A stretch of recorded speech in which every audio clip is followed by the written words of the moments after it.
由 TVB 力捧嘅港姐之光到冇戲可拍嘅邊緣人，馮盈盈只係用咗2年。近1年 TVB 女星失意榜，佢堪稱斷層領跑。往年台慶必靠經驗造型刷屏嘅佢，今年徹底缺席。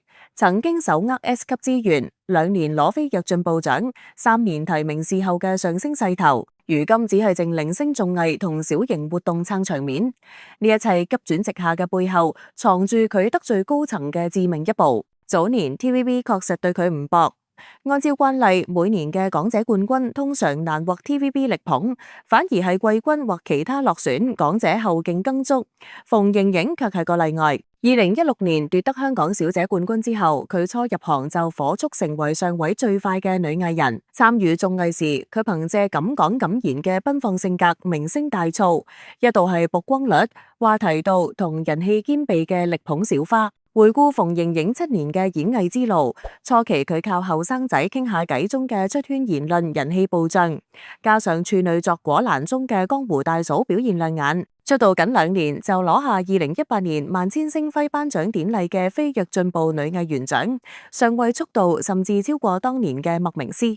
2019年佢首次擔綱女主角，喺喜劇反黑路人甲中飾演歐記督察古泳兒，更憑呢一個角色首次提名最佳女主角。TVB 對佢寄予厚望，可馮盈盈卻未能專心搞事業，反而頻頻鬧出緋聞，甚至為咗男朋友推咗劇集呢件事徹底惹火咗高層。其實早喺2016年參選港姐前，馮盈盈嘅感情生活就唔係一張白紙。當時佢身邊有位交往多年嘅醫生男友，兩人感情穩定，前途看似明朗。喺外人眼中，呢一個無疑係順理成章嘅人生軌跡。可惜隨住馮盈盈正式踏入娛樂圈，兩人嘅生活節奏同價值取向漸漸出現偏差，唔單止工作時間對唔上，社交圈發生變化，再加上外界關注度驟增，矛盾越積越多，最後仲係以分手收場。同醫生男友分開之後，馮盈盈曾經短暫回歸單身。嗰段時間，佢將重心放喺事業上，連續參演多部劇集，毅然打算先站穩腳，跟再談感情。可冇過幾耐，佢就被爆出同 TVB 小生鄭建鋒關係曖昧，兩人頻繁同進同出，引發外界對地下情嘅猜測。面對傳聞，雙方均選擇否認，仲迅速拉開距離。呢段關係最終無疾而終，不過係一場尚未開始就按下暫停鍵嘅試探。談及感情上嘅機會，就唔得唔提 TVB 著名嘅媒人林盛斌。佢喺圈內一向熱衷於牽線搭橋，介紹嘅對象多半非富即貴，馮盈盈自然亦喺佢嘅名單之中。據知情人士透露，林盛斌曾經為佢介紹過一位富二代，只係對方嘅外形條件同馮盈盈嘅審美唔太匹配，再加上係光頭造型，顯然冇打動到佢。兩人短暫接觸之後，罷不了了之。呢個亦都令外界睇清楚，馮盈盈喺擇偶方面始終有着相當明確甚至偏高嘅標準。時間嚟到2020年，一場遊艇派對風波徹底改變咗佢嘅公眾形象。當時馮盈盈同江嘉敏被拍到同一眾富二代登上遊艇開派對。事件曝光之後，兩人唔單止冇統一口徑，反而喺採訪中各講各話，最後鬧到公開反目。呢一場風波嘅殺傷力遠超外界最初預期，馮盈盈嘅口碑因此大幅下降，江嘉敏嘅處境更係急轉直下。原本已經坐穩女主位置嘅江嘉敏，好快就被公司邊緣化，戲約銳減。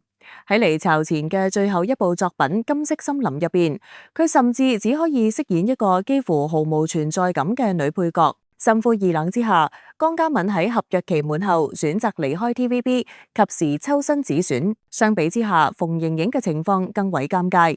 由於簽嘅係長約，就算資源銳減，曝光度下降，佢都無法輕易離開。負面新聞疊加，事業停滯，俾咗後輩彎道超車嘅機會。如今郭柏妍、陳曉華等新一代港姐迅速上位，喺資源、戲約、關注度上全面領先。馮盈盈嘅地位早已唔復當年，但係喺2021年前後，馮盈盈似乎仲未完全意識到危機，又被傳同飛魚王子方力申關係曖昧。眾所周知，方力申家境優越，兩人一度互動頻繁。不過呢一段關係最終同樣無果而終，原因亦都十分現實。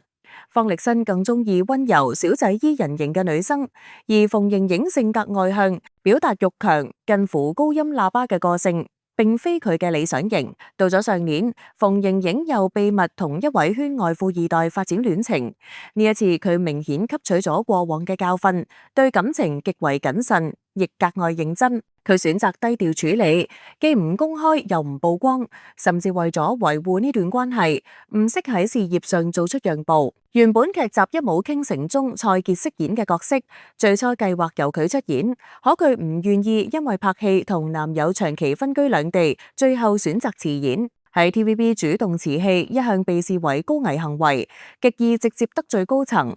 呢一步亦幾乎注定咗佢之後2年嘅處境。事實證明，呢一次選擇確實令佢付出咗代價。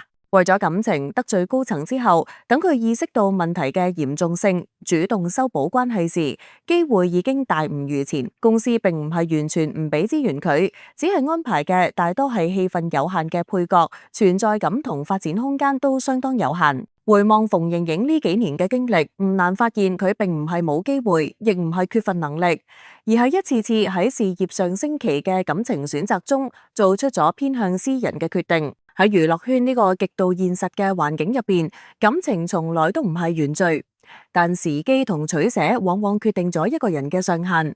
有時候一步選錯，輸嘅唔係能力，而係判斷。眼見喺 TVB 上位無望，馮盈盈並冇選擇原地踏步，而係悄悄為自己鋪好咗另一條路。佢深知娛樂圈嘅機會唔會一直等人，於是乾脆將目光投向更長遠嘅未來，重返校園。佢返咗母校香港大學，攻讀金融相關嘅碩士課程。呢一步被外界普遍解讀為複製成功模板。畢竟喺佢之前，朱千雪、麥明詩都走過類似路線，通過讀書轉型，淡出娛樂圈，成功完成身份升級。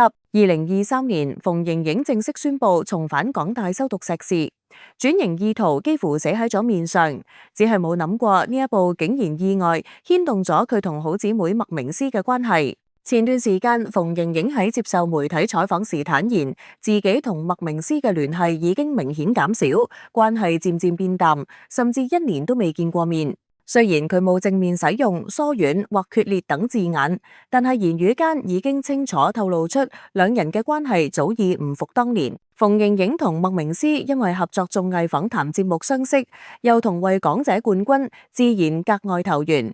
馮盈盈性格外向直率，講嘢敢衝敢闖；麥明詩則相對內斂理性，兩人一動一靜，性格互補。嗰段時間，佢哋喺社交媒體上互動頻繁，係公認嘅港姐閨蜜代表。舊年年初，麥明詩結婚嘅時候，馮盈盈仲受邀擔任伴娘，兩人關係睇落依然親密。可自從麥明詩結婚之後，佢哋幾乎進入零互動狀態，唔再互相留言，唔再同框合照，現實生活中亦都未被拍到私下聚會。再加上麥明詩已經離巢 TVB， 兩人工作上冇咗交集，時間一長，難免引發外界猜測，昔日好姊妹係咪已經鬧翻？面對呢一啲傳聞，馮盈盈嘅回應相對理性。佢解釋話，麥明詩經歷咗結婚、生仔等人生階段，生活重心發生改變，社交圈子亦都唔同咗，聯繫變少係好正常嘅事。呢個講法合情合理，亦都符合現實。不過坊間始終流傳住另一個版本，兩人關係轉淡，並唔係單純因為生活節奏唔同，而係賽道重疊帶嚟嘅微妙競爭。眾所周知，馮盈盈同麥明詩都曾經靠住高學歷、愛讀書嘅人設走紅。麥明詩離開 TVB 後，呢幾年深耕教育領域，頻繁參與教育項目，開展公開演講，成功樹立起學霸才女嘅社會形象。而馮盈盈近年亦都順利完成碩士課程，被認為係為離巢轉型鋪路。更耐人尋味嘅係，過去1年趁住麥明詩懷孕暫時停工嘅空檔，馮盈盈亦開始喺教育界頻頻亮相，走訪各區學校，擔任演講嘉賓、主持、參與教育相關嘅節目同專欄，動作十分明確，就係要向教育型公眾人物方向推進。而呢個選擇同麥明詩當年嘅轉型路徑高度重合。喺外界睇嚟，呢個難免會令人產生資源重疊、定位相撞嘅聯想。有競爭，自然容易產生距離。就算冇正面衝突，都好難再好似以前淡冇話唔講。於是兩人關係逐漸冷卻，亦就成為咗唔少人眼中嘅合理推演。返到現實層面，如今馮盈盈喺 TVB 嘅工作重心早已唔係拍戲，能夠接到嘅大多係主持小型活動、參與綜藝節目或者擔任嘉賓等工作。嗰啲資源集中、曝光度極高嘅大製作、大型直播活動，已經好少見到佢嘅身影。不過馮盈盈好清楚自己嘅優勢，亦都識得經營社交媒體，憑借高頻率嘅營業、穩定嘅曝光，佢依然攞咗唔少代言同商演，收入層面其實並唔算差。只係喺 TVB 嘅體系入邊，拍劇藝人嘅地位始終高於主持同活動家。唔再企喺鏡頭中心，就意味住影響力同話語權嘅下降。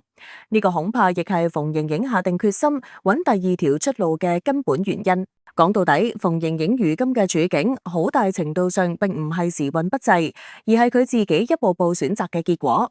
娛樂圈從來唔缺聰明人，但高層更唔會力捧唔按規則出牌、唔聽話嘅藝人。星途呢一條路，一旦頻頻任性改道，機會亦都會悄悄關上大門。